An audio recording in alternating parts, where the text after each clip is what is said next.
Shalom, selamat pagi. Sate pagi hari ini bertemakan Glow in the Dark.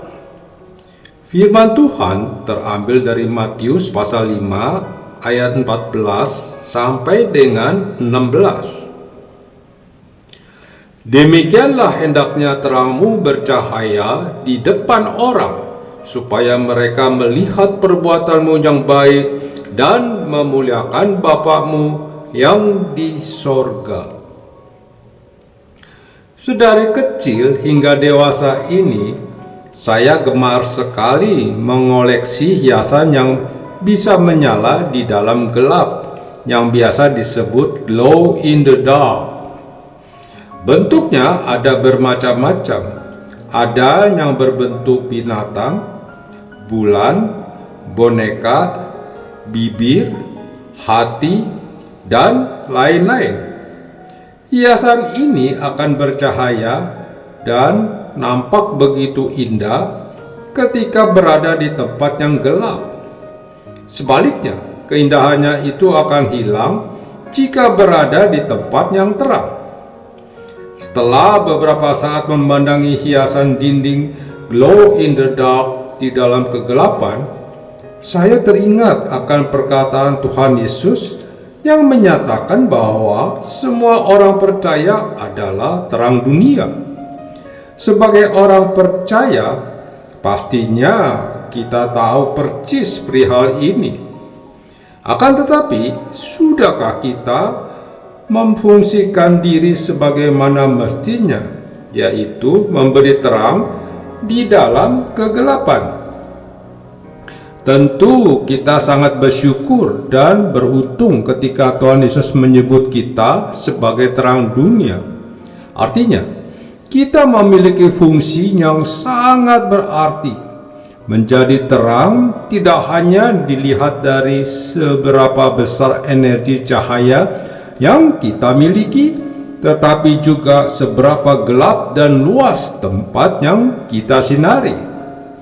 Kita harus menjadi terang di tempat yang gelap, sebab terang akan bermanfaat dan nampak indah hanya ketika terang itu berada dalam kegelapan. Akan tetapi, saat ini tidak sedikit orang percaya justru kehilangan keindahannya itu, karena tidak berada pada tempat yang seharusnya. Orang percaya yang adalah terang dan yang seharusnya menerangi tempat gelap, justru hanya ingin berada di tempat yang terang. Bisa dibayangkan bagaimana ketika terang itu berada di tempat yang terang. Pastinya terang itu tidak lagi berguna dan keindahannya pun tidak akan nampak. Dalam hal ini, Tuhan Yesus sendiri adalah teladan bagi kita.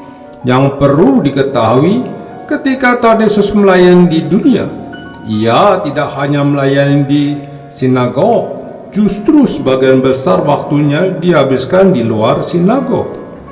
Jika membaca riwayat perjalanannya, kita dapat mengetahui tempat-tempat apa saja yang dikunjungi oleh Tuhan Yesus.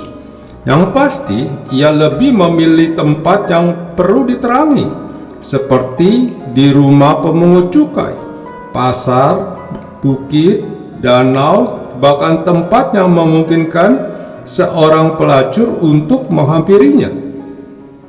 Sebagai orang percaya yang adalah terang, sudahkah kita berada di tempat yang tepat? Apakah kita sudah berfungsi dengan baik? Sejujurnya, terang yang daripada Tuhan dinyatakan kepada semua orang, agar orang lain dapat melihat kita dengan jelas. Tuhan Yesus sendiri menyatakan bahwa pelita itu tidak pernah ditaruh di bawah gantang, sebab terang tidak akan berfungsi maksimal bila diletakkan di bawah gantang atau dalam keadaan tertutup. Dalam hal ini, kita tidak diminta untuk menutup diri dan menghalangi terang Tuhan yang ada pada kita. Sebaliknya, Tuhan menginginkan kita untuk bersinar keluar, memancarkan sinar kemuliaan-Nya di tengah dunia yang gelap ini. Amin. Mari kita berdoa. Bapa Surgawi, aku bersyukur karena Engkau menjadikan terang dunia. Mampukan aku, Tuhan, agar dapat menerangi kegelapan dunia ini. Di dalam nama Tuhan Yesus, aku berdoa. Amin. Come thou Almighty King, help us to sing.